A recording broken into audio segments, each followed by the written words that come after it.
اسرائیل کی غزہ میں وحشیانہ بمباری، 24 گھنٹے میں 700 فلسطینی شہید کر ڈالے۔ غزہ میں پناہ گزین کیمپوں پر بمباری، الفلوجہ ٹاؤن فضائی حملے میں غزہ کے نامور سائنسدان سفیان طیبہ شہید۔ خان یونس میں اسرائیلی بمباری سے 6 عمارتیں تباہ ہو گئیں۔ قطر کا رہائشی منصوبہ حمد سٹی بھی ملیا میٹ کر دیا۔ لائیو کوریج کے دوران بمباری سے گھر تباہ ہوتا دیکھ کر ترک ٹی وی کی صحافی رو پڑی۔ عمارت کے ملبے میں پھنسی 18 خواتین اور بچوں کو نکال لیا گیا۔ اسرائیل کی فلسطینیوں کو خان یونس سے نکل جانے کی وارننگ، اسرائیل نے غزہ کو بچوں کا قبرستان بنا دیا۔ 3 روز سے جاری اسرائیلی حملوں میں 60 بچے شہید، سینکڑوں زخمی ہوئے۔ بمباری کے باعث بچے خوف زدہ، حماس کے اسرائیل پر راکٹ حملے جاری، اسرائیل نے 2 فوجیوں کی ہلاکت کی تصدیق کر دی۔ اسرائیل کا جنگ بندی کے لیے مذاکرات سے انکار، قطر سے مذاکراتی ٹیم واپس بلا لی۔ اسرائیلی وزیر دفاع کہتے ہیں حماس کے پاس اب بھی 15 خواتین اور 2 بچے ہیں۔ حماس کی تردید، کہا یرغمالیوں میں اسرائیلی مرد اور فوجی ہیں، بمباری رکنے تک مذاکرات نہیں ہو سکتے۔ امریکی نائب صدر کاملا ہیرس کہتی ہیں غزہ میں بہت سے بے گناہ فلسطینی مارے گئے، وہاں سے آنے والی تصاویر اور ویڈیوز تباہ کن ہیں۔ حماس اور اسرائیل کے درمیان جنگ بندی کی کوشش، فرانسیسی صدر قطر پہنچ گئے، امیر قطر سے ملاقات۔ فرانسیسی صدر نے کہا حماس کو ختم کرنے کا مقصد 1 دہائی تک لڑائی کا سبب بن سکتا ہے۔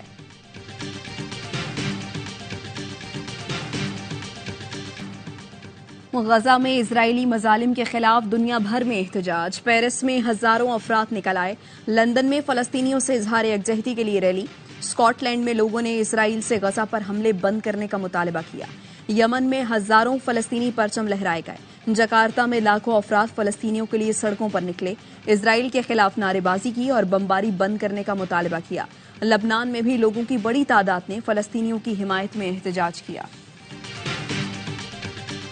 اسرائیل نے ہٹ دھرمی نہ چھوڑی تو غزہ کی آگ پورے خطے میں پھیل سکتی ہے، صہیونی فوج کا ظلم رکنا چاہیے۔ انوار الحق کاکڑ کا اسکائی نیوز العربیہ کو انٹرویو، کہا کشمیر پاکستان کا اٹوٹ انگ ہے، خطے میں امن چاہتے ہیں لیکن بھارت سے امن کی بھیک نہیں مانگیں گے۔ مسئلہ کشمیر کو اقوام متحدہ کی قراردادوں کے مطابق حل ہونا چاہیے، بولے افغان مہاجرین کی 50 سال تک میزبانی کی، اب یہ قومی فریضہ ہے کہ اپنے ملک میں آنے جانے والوں پر نظر رکھیں۔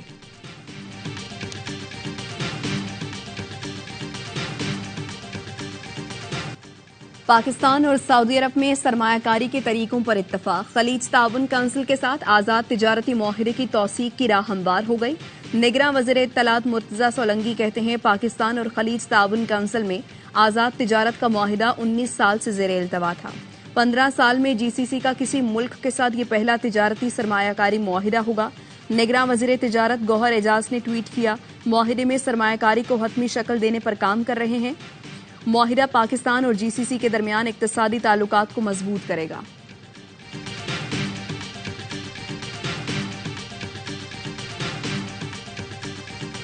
نئے پی ٹی آئی چیئرمین 2022 میں پی ٹی آئی میں آئے، 1 سال میں زرداری صاحب کا تراشا ہیرا اتنا پسند آیا کہ اپنی کرسی حوالے کر دی۔ خواجہ آصف کا ٹویٹ، لکھا سربراہ پی ٹی آئی نے اپنے پرانے ساتھیوں کو کوڑا کرکٹ کر دیا، جس نے ساری عمر دھوکے دیے ہوں اس کے لیے دوسروں پر اعتبار مشکل ہوتا ہے۔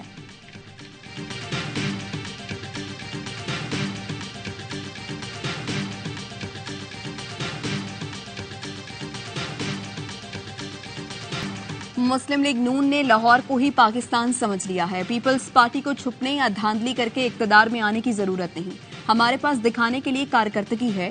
پیپلز پارٹی کے رہنما شرجیل میمن کی پریس کانفرنس، کہتے ہیں سندھ جیسی صحت کی سہولتیں پورے ملک میں نہیں، نون لیگ کے دوست کوئی ایک اسپتال بتا دیں جو انہوں نے بنایا ہو۔ پیپلز پارٹی نے ملک کو ایٹمی طاقت بنایا، میزائل ٹیکنالوجی دی، سی پیک کے خالق بھی آصف زرداری ہیں۔ شرجیل میمن کے ایم کیو ایم اور نون لیگ کے اتحاد کو 0 حاصل 0 قرار دے دیا۔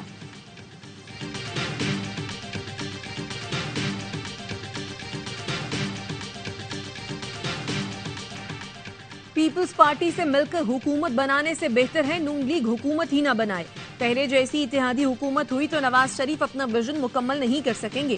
مسلم لیگ نون کے رہنما حنیف عباسی کی ARY نیوز سے گفتگو، کہا پنجاب اور بلوچستان میں نون لیگ جیتے گی، خیبر پختونخوا میں اتحادی حکومت بنے گی، سندھ میں ٹکر کا مقابلہ ہوگا۔ بلاول بھٹو نے شہباز شریف سے متعلق اخلاق سے گری باتیں کی، انہیں شوباز کہا، آپ بھی سندھ ٹھیک کر کے شوبازی کر لیں۔